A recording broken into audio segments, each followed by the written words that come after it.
Welcome back. You're watching Monday Special. Remember to talk to us on hashtag Monday Special KE. Text us on 22422. We're talking about bullying. Waidaka in Meru says, my nephew was severely bullied at secondary school in Meru, even to an extent where he was admitted at hospital. We had to transfer him from that school to another school. He's now traumatized and it has affected his studies. That's just one of many SMSs that are coming in on how safe is your child in school. Let's take a look at a clip. This is a story that we actually aired, and this was about a Form 1 boy in Nandi who is now blind in one eye. He's 16 years old. He was allegedly bullied by Form 4 students. Those are pictures there of the story that we ran. He says he's and of course he is traumatized. All he wants is his eyesight restored through treatment so that he can return to school. There is the picture of the boy who was injured. This is allegedly due to bullying. The 4 boys alleged to be behind the assault were charged before the Kapsabet Law Courts for bullying, each released on a 20,000 shilling bond, with their case coming up for hearing soon. So that's an extreme case of bullying, and now we bring it back to the panelists. Let's start with Dr. Catherine Mutisya. Very briefly, what is bullying? What is bullying? Yes, bullying are acts of aggression, which are meant, they are intentional, and they are meant to either make the other person get discomfort or harm them. Yeah. And they are of various forms. It could be verbal insults, or it could be physical, or it could be emotional. All right. And it's very rampant in schools. Actually, a research which was done showed that in Kenya we had very high rates compared to even the West. Really? Rates of up to 80%. In different schools? In different schools. 80% in many of these schools? Yes. Why is it so rampant in Kenya? Maybe let's look at the Kenyan context. What do you think, as a psychiatrist and as someone who's dealt with children who have been bullied, what is it that's creating this trend? Yeah, you know, research has shown that children who bully, probably at home, they are disciplined through very aggressive means. And so when they get out, they vent out.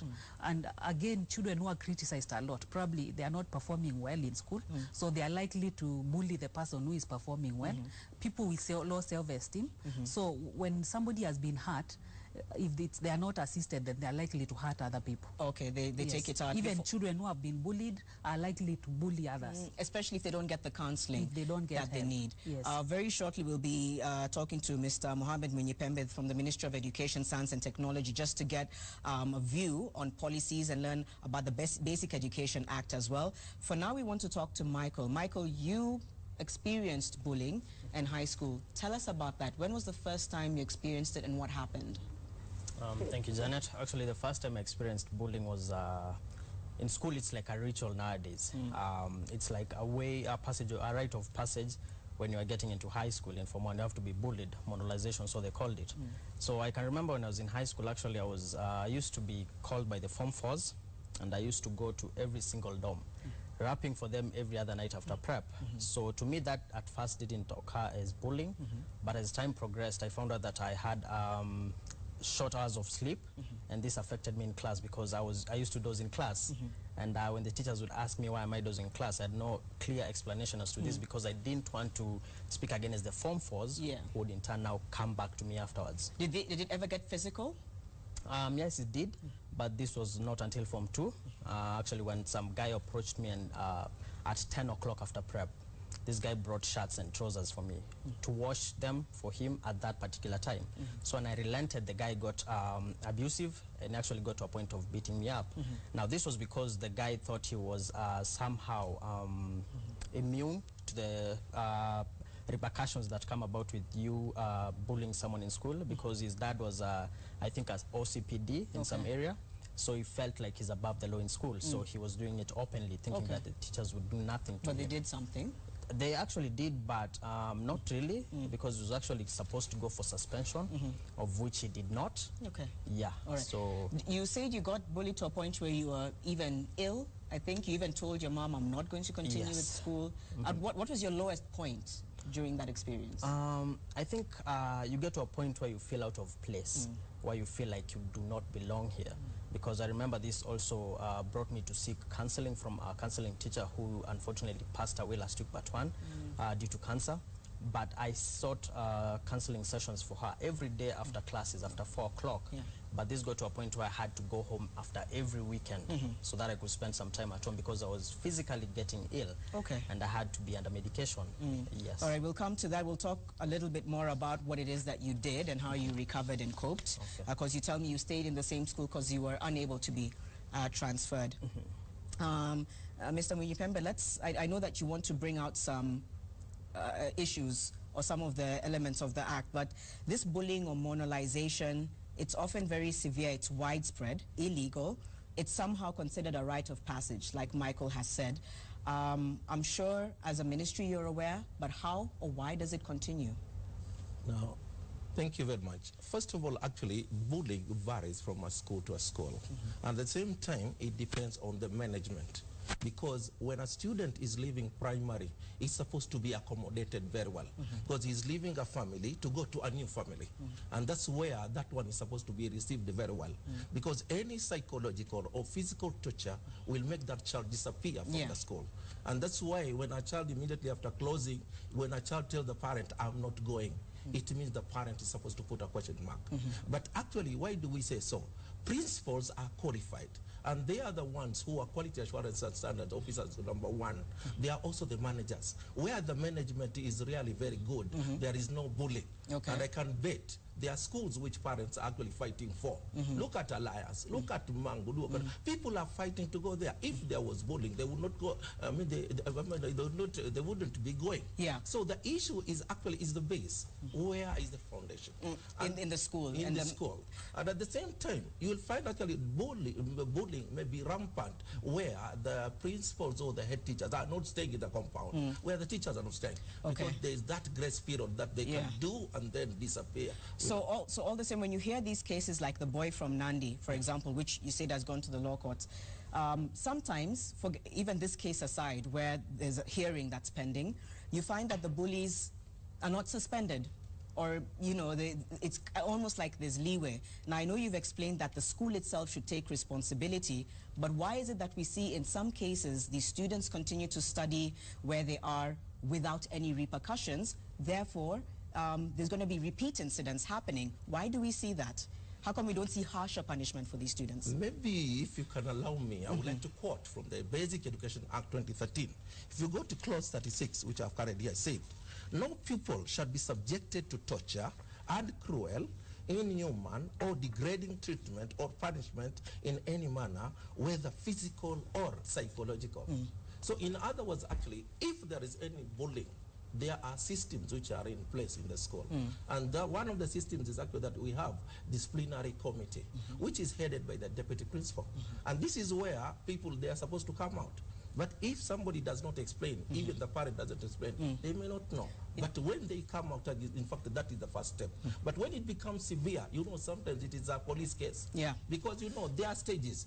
If the first stage is the disciplinary committee in the school, second stage is the board of management, which used to be called the board of governors. Then we have the county education board. If it goes beyond, then it goes to the ministry. Because we have the directorate of department and, of course, the tribunal. Let me bring you in, Michael. In your case, were you aware of that committee in your school? Were you aware that there were steps to be taken to report your bullying? Did you know that? Actually, no. Okay. And I don't think even the teachers took time to make us aware of certain things as far as bullying is concerned, because as the clause states, no one should be subjected to any form of bullying, either physical or psychological. But I think as from my story, it also depends on, with the school, they also kind of look at the social status from where one comes from. So you find that maybe there's a guy who's from a less privileged family, and the bully is from a high-functioning social class. So find that when the guy bullies the less fortunate guy, the school does not take the required precautions because they're in fear of losing this guy. Were your teachers aware of what was happening to you?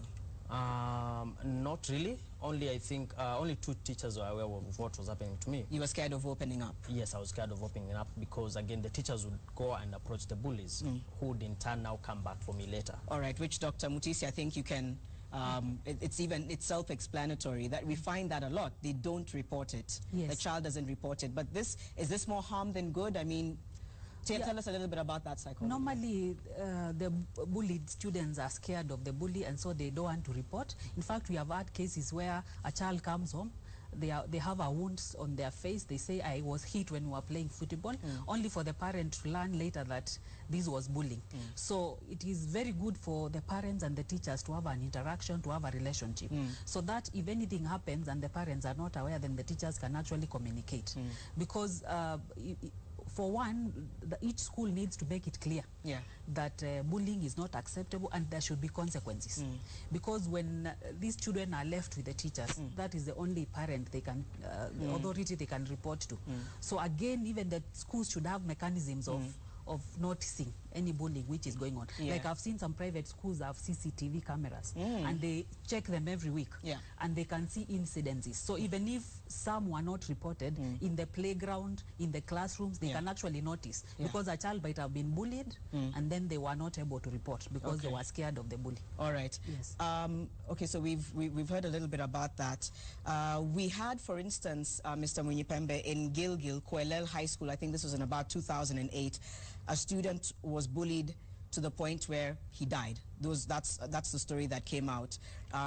Until today, we haven't really heard of any decisive action that was taken in that case. That's one case, one of many.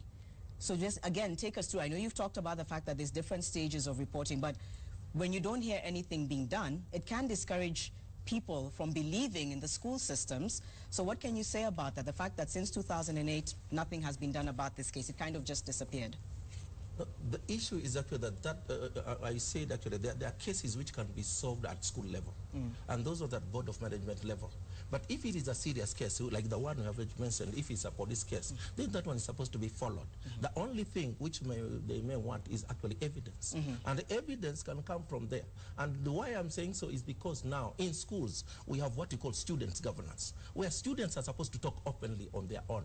Some schools have even opened a way of sitting in a kamukunji, where they normally unveil all what they have to the principal. So this is where somebody is supposed to come out with the evidence, because you know you can actually talk of that, but it's also good to find out what evidence is there. But bullying, I'm not refuting. It's only that now, it used to be rampant, but because of those policies, now it has gone. Because if we have the student governance, for example, there is a cabinet secretary there, there is a whatever, these students are supposed to sit together, give for those without even being known. You're saying it was rampant, but I think from what the doctor is saying, is it getting... Rates are still high. The rates are still high. So okay, the studies have not compared the years. With previous, but... The rates we have are still high. To date. Yeah. Maybe the severity is reducing, but it's still there. It's only that I have to say, actually, the mechanisms now put in place. Because, you know, sometimes actually it's also good for somebody to be informed. Because, you know, you can't micromanage a school. It's like a family. A school has a program from the time students are waking up and whatever. And bullying can also in form of food, in form of stealing clothes. But there are those minor ones which can be reported. And when they is severe, we have a structure. A structure, even the county director is there, the DO is there, all through. We'll come, when we come back, before we take a break, because we'll come back on that and talk even more about signs to look out for and what you can do as a parent. There's an SMS here from Vicky Wavinya from South Sea. She says, I just feel like sharing my story from high school. I went through hell because of my physical appearance. My head is burnt because of bullying. I've never had hair grow on my head because of that. I was humiliated, bullied, made fun of. I hated myself. And in Form 3, I was saved thrice from trying to commit suicide. It was my saddest experience that I've never shared with anyone, not even my parents. Someone else here, Jane from Kisi, says, thanks for the debate. My son attended only first term in Form 1. Since then, he's refused to go to school. Please advise me. We have a lot of SMSs. We're going to try and see if we can answer some of the questions. 22422, leave your name and location. And of course, keep texting us, keep tweeting us using the hashtag Monday Special KE. We'll come back in just a moment.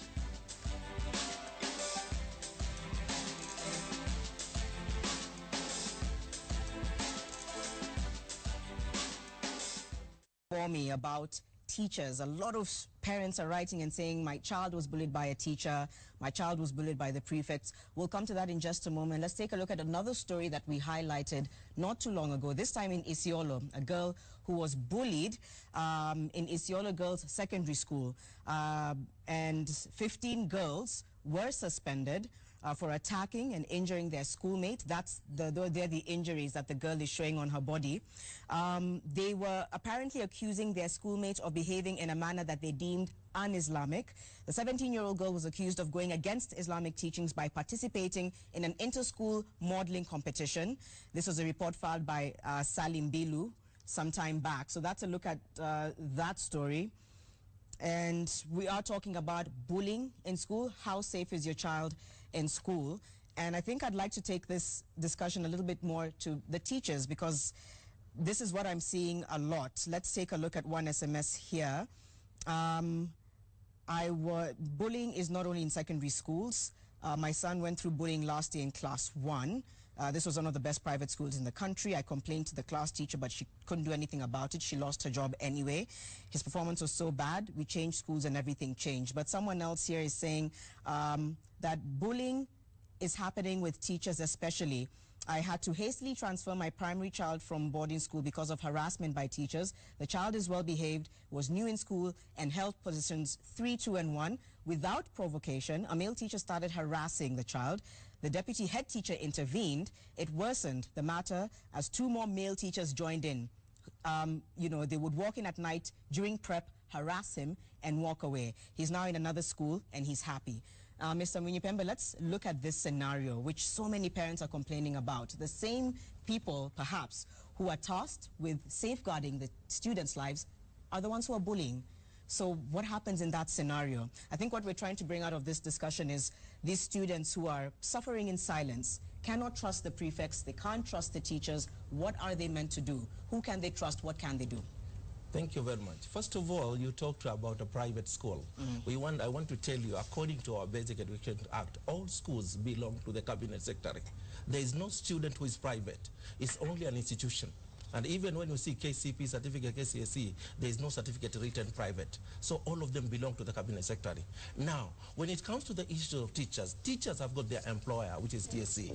Now, if a student cannot be able to explain and the parents are aware, these people, in fact, they write to our Cabinet Secretary, they write to our PS, they write even to our Education Secretary. When they write, this is where also quality assurance and standards officers actually normally go. And we find a way of getting ample information. Once we write a report. And this report, and in fact we have a way of getting information from the kids without being victimized. Because actually you can tell them to write the likes and dislikes of the school than just asking them openly, because they can be victimized. Yeah. Now once we get that on, we compile.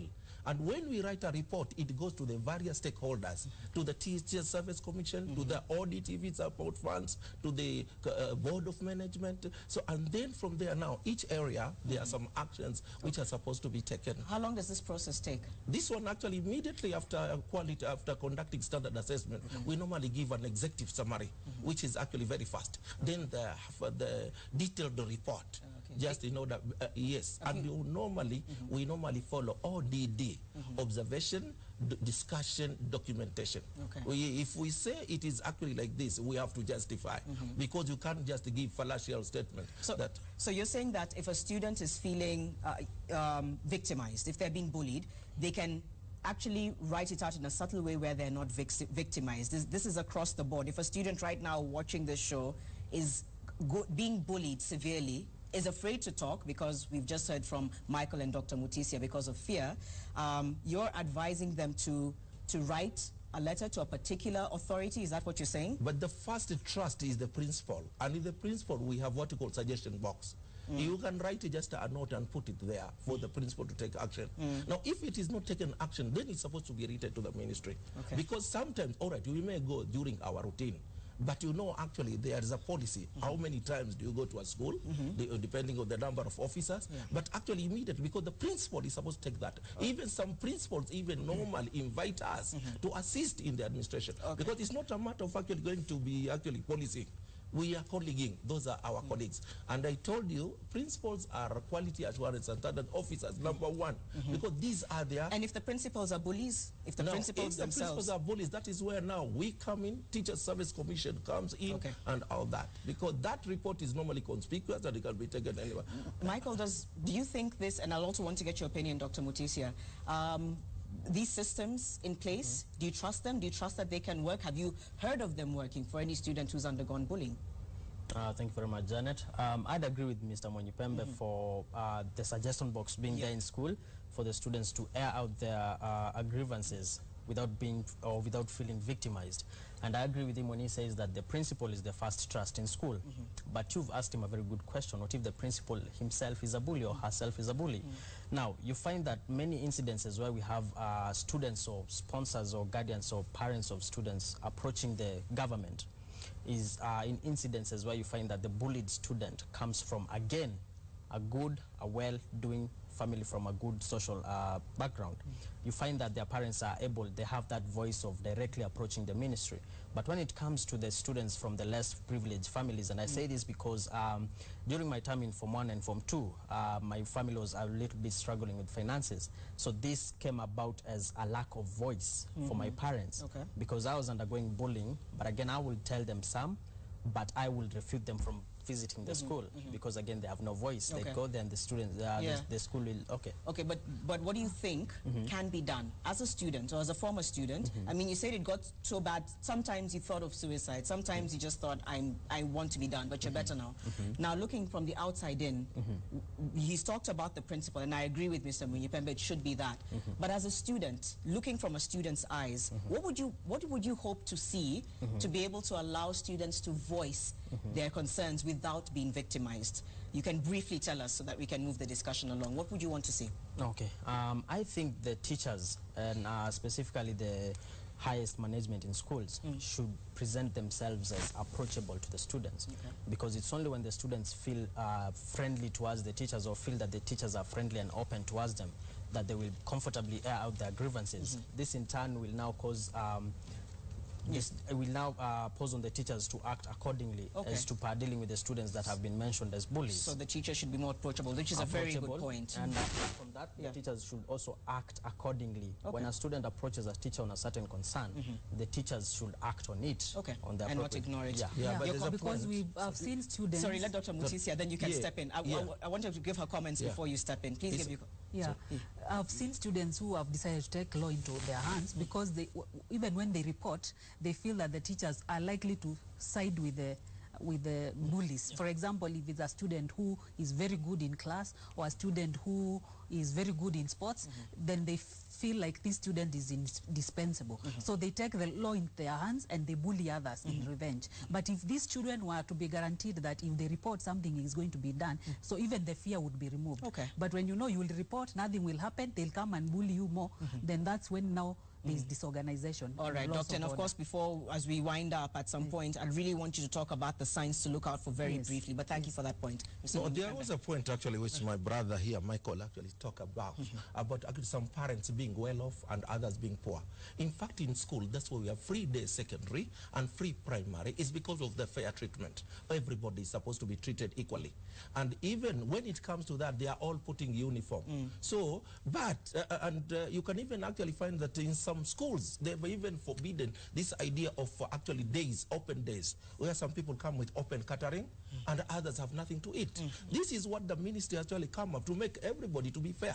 Because when somebody is celebrating in a manner with outside country, somebody has not even been visited. And you'll find that this is actually the principle that actually doing so. So the issue of actually that the parents who are well off are listened to more in the ministry. That does not arise. In fact, we normally listen to everybody, all children. In fact, whether one is poor or whatever. And at the end, what counts is other results. All right, we've completely run out of time. Very briefly from all of you, I'd like to get your closing remarks. Doctor, with you, it will be combined very briefly with signs to look out for the parents, for their children if they're being bullied. Let's start with you, Mr. Monyipembe. Your closing remarks for this discussion. In fact, my closing remarks, first of all, I want to read part 5 of 35, which says, pupils shall be given appropriate incentives to learn and complete basic education.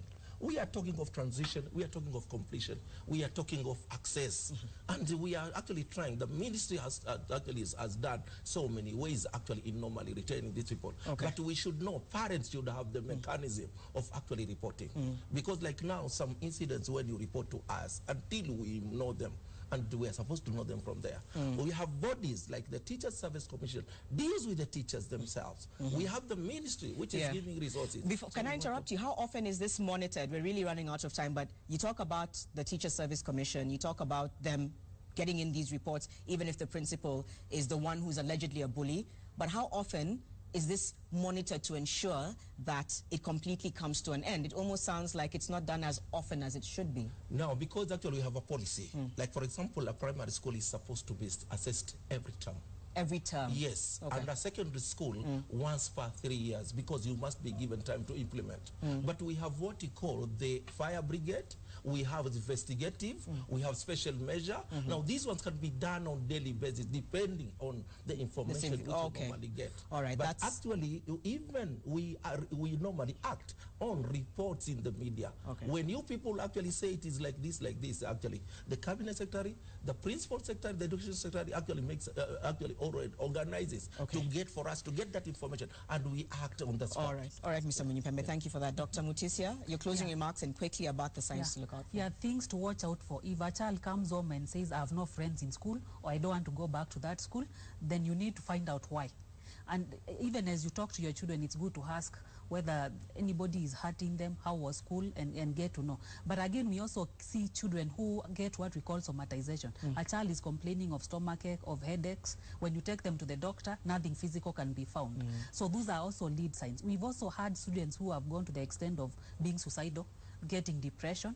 So those are things to watch out. When a child comes with a bruise, don't just assume. Even if they tell you they fell when they were playing football, it will be good to check. It's also good for parents to have a good relationship with the teachers so that they can confirm. If the child says, oh, I got injured when I was playing, then you can actually confirm. That's really when good you advice. see your child getting, losing self-esteem or becoming sad, you need to find out why. All right. Closing remarks, Doctor. I know you've talked about the signs, very good signs to look out for. Your closing remarks to parents and to even the students who are being bullied. Yeah, I would encourage students who are being bullied to talk out and not just keep quiet. Because if you don't do that, then many years to come, you will be saying, I wish I stood up for myself. So it is good to say it and make sure, even if the school is not acting, go to the next slide, talk to your parents. Even if your parents are not acting, we've been told here you can even write to the TSC, you can write to the Ministry of Education. So don't keep quiet, because later on you'll be regretting, why did I not stand up for myself? And it can become chronic, and we know that people who have been hurt are likely to hurt others. So if you don't heal, then you're likely to pass it on to other people. All right, thank you so much. Very key advice. Michael, first of all, how has it impacted you today, the bullying that you experienced, and what do you want to say to people who are going through the same thing? Once again, thank you, Janet. Before that, I'd like to add on what Dr. Mutisya has said. I think also parents should look out for their students' performance in school. Like, for instance, I got into school and I was very well performing, but with time you find that the students' progress in academics deteriorates with time. So I think it's upon the teachers and the parents to really be keen on following up on the students' academic records. And for the students who are being bullied, I think the best thing to do in school first is to approach the more open and the more friendly feeling person in school, which is the counseling teachers, because again, here you can open up anything you have to them, because I felt secure opening up to my counseling teacher, and that's how I actually got even to get the courage of even approaching the principal at a point. Yeah, so I think it had, as to what effect it had on me, I'm with ACAD Education Group now, and this is one of the things I do now in terms of giving back to these schools. I train a lot on peer mentorship when I'm talking to students, and in peer mentorship I introduced the idea of families in school, where you have a big brother, you have a small brother, so you have to look out for each other. And that's a program within ACAD? No, that's actually, I'm in ACAD, but that's my own initiative within ACAD. So I find it because I get a lot of access to schools to do trainings to both the teachers and mentor the students to introduce this concept of peer mentorship, which we have now families. Do you have a Facebook page or something people can get in touch with? Yeah, we do have a Facebook page as ACAD. Our Facebook page name is ACAD Africa. AKAD Africa.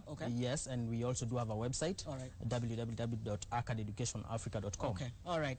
Thank you all so much. I mean, this is, someone else is saying, Janet, I wish you had introduced this topic during the holidays when a lot of students are watching. So many questions, so much feedback, but that's all we can do for now. I want to really thank my panelists, the three of you, for shedding light on this issue and encouraging students and parents as well. We'll be back with Hussein Mohammed and with some of your feedback in just a moment.